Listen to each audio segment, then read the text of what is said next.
Yesterday, DICE released a community update by Florian, who is the principal game designer on Battlefield 6, discussing some of the quality of life improvements they're focusing on moving forward. Starting off, they're focusing on the netcode and acknowledging that working with hit registration and consistency matters, because even small delays or inconsistencies with the netcode can make fights feel random, especially when the time to death is already fast. So until that stabilizes, gunfights will continue to feel inconsistent no matter how the weapons are tuned. And speaking of that, they also said they're continuing to monitor weapon balance, engagement pacing, and overall combat feel, especially around time to kill and time to death. And that change needs to be deliberate as other systems evolve with the game.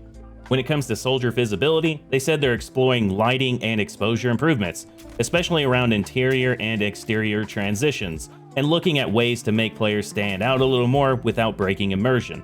On the audio section, they discuss how clarity is still being refined. They've already improved footstep clarity a bit and sound prioritization, but with more updates coming focusing on these, including better positioning, clearer enemy audio, and improved vehicle awareness, so no full solution yet, just continued improvements.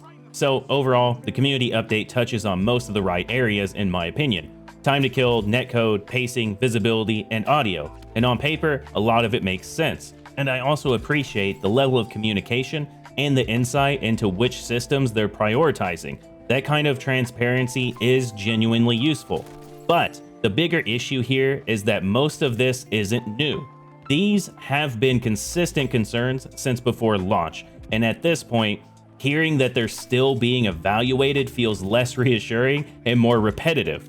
And to be fair, none of these systems are going to be easy fixes, but small adjustments can ripple across everything else and make for large improvements. At this point though, I'm not really looking for explanations anymore. I think what we want to see are changes that actually land and stabilize the experience. As we've seen time and time again across this franchise, the same issues keep resurfacing, and it often takes months before we see meaningful improvements. So right now, the frustration isn't really about communication anymore, it's about results.